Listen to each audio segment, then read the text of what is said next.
দিব। এখন আমি কড়ার মধ্যে তেল দিব। এখন আমি বড়াগুলো ছেড়ে দিব। ননদের ছেলে বাগানটা লাগাইছি, কিন্তু ওদের একটু বেশি ক্ষতি করতে পারি না, তা অল্প একটু ফুল নিয়ে যাব। মানুষ আমাদের কম, শুধু 6-7টা বড়া হলে হয়ে যাবে। আর এই সর্ষে ফুলটা কিন্তু এই শীতকালেই বানানো যায়। সর্ষে ফুলটা তো আর যখন তখন পাওয়ানো যায় না। বন্ধুরা, আমাদের ফুল তোলা হয়ে গেছে। এখন আমরা বাড়ি যাব, বাড়ি যেয়ে তারপর এই বড়া বানাবো। নমস্কার বন্ধুরা, স্বপ্না কিচেনে সবাইকে অনেক অনেক স্বাগত জানাই।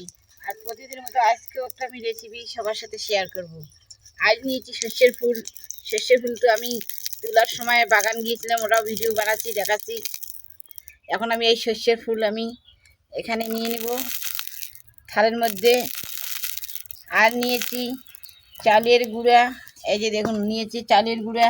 আর এই যে দিব লবণ, আর দিব হলুদের গুঁড়া, আর দিব কয়েকটা কাঁচা লঙ্কা একটু কেটে কেটে দিব। কেউ যদি চাও বেটে দিতে তাও চলবে, আমি কিন্তু কেটে দিলাম। অল্প করে জল দিয়ে এই চালের গুঁড়োটা আর এই সর্ষের ফুলটাকে একটু করে মিশাবো।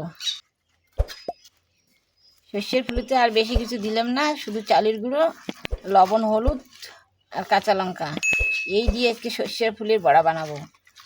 আর এই সর্ষে ফুলের বড়া গরম গরম ভাতে খেতে একদম ভালো লাগে। বন্ধুরা, আমি কড়াই বসে দিয়েছি, কড়াই গরম হয়েছে। এখন আমি কড়াইয়ের মধ্যে তেল দিব। গরম হয়েছে, এখন আমি বড়াগুলো ছেড়ে দিব।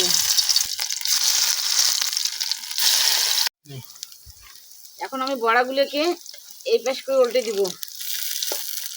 আর বন্ধুরা, এই বড়াগুলো কিন্তু ঠান্ডা হলে স্বাদ লাগে না। এই বড়া কিন্তু গরম গরম ভেজে গরম গরম খেতে হয়, তাহলে কিন্তু এই বড়ার খুব টেস্ট। বন্ধুরা, আমার বড়া হয়ে গেছে, আমি এখন নামিয়ে নিব। একটা একটা করে নামিয়ে নিব। আমার সর্ষে ফুলের বড়া একদম রেডি। আমাদের এই সর্ষে ফুলের বড়া রেসিপিটা যদি আপনাদেরকে ভালো লেগে থাকে, আমাদের চ্যানেলটা সাবস্ক্রাইব করতে ভুলবেন না।